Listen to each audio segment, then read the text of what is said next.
ഞാൻ നമ്മളിന്ന് കണ്ട മൂവിയതാണ് സർവമായ. നമ്മളിപ്പോൾ കണ്ടിറങ്ങിയതല്ലേ ഉള്ളൂ. ഇറ്റ്സ് എ ഫീൽ ഗുഡ് മൂവിയാണ്. വളരെ നല്ല കോമഡി, ഫീൽ ഗുഡ്, എല്ലാം വളരെ നല്ലൊരു മൂവിയാണ്. ക്രിസ്മസിന് റിലീസ് ചെയ്ത ചിത്രമാണ്. നിവിൻ പോളിയുടെ ഒരു കംബാക്ക് എന്ന് വേണമെങ്കിലും പറയാം. വളരെ നന്നായിട്ട് ഇഷ്ടപ്പെട്ടു. നിവിൻ പോളിയുടെ അത്യാവശ്യം വളരെ എന്താ പറയുക, ഒരുപാട് നാളുകൾക്ക് ശേഷം കണ്ട നല്ലൊരു മൂവിയായിരുന്നു.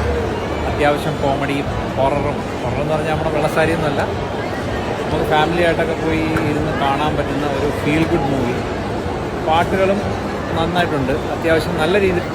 പിന്നെ ഇതിൻ്റെ ഡയറക്ടർ നമുക്കെല്ലാം അറിയാവുന്ന പോലെ പാച്ചുവും അത്ഭുതങ്ങളൊക്കെ. പിന്നെ ഏതാണ് വരണേ ആവശ്യമുണ്ട്.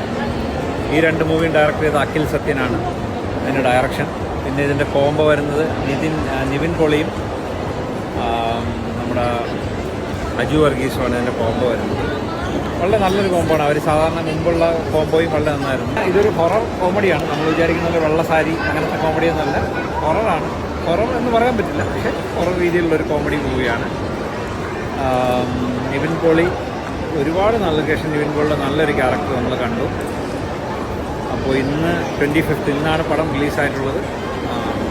Four me it's a good movie. ഞങ്ങൾ എല്ലാവർക്കും ഇഷ്ടപ്പെട്ടു. ഇറ്റ്സ് എ ഫാമിലി മൂവി എന്ന് വേണമെങ്കിൽ പറയാം. എല്ലാവർക്കും പോയി കാണാൻ പറ്റിയും. നിവിൻ പോളി കോംബോ നല്ല കോമഡിയും അത്യാവശ്യം ഹൊററൊക്കെ ആയിട്ട് ക്രിസ്മസിന് എല്ലാവർക്കും ധൈര്യമായിട്ട് പോയി ടിക്കറ്റ് എടുത്ത് കാണാൻ പറ്റുന്ന ഒരു ഫീൽ ഗുഡ് മൂവിയാണ്. കുറേ നല്ലൊരു നമുക്കെന്താ പറയുക, നല്ല ഒരു റിലാക്സ് ചെയ്ത് കാണാൻ പറ്റുന്നൊരു പടം. ഒന്നും ടെൻഷനൊന്നും വേണ്ട, നല്ല രീതിയിൽ പോയി കാണാം. അത്യാവശ്യം കോമഡിയും നല്ല പാട്ടും, അത്യാവശ്യം 1-2 പാട്ടുകളേ ഉള്ളൂ, പക്ഷേ നല്ല രീതിയിലെല്ലാം കൊണ്ടുപോയിട്ടുണ്ട്.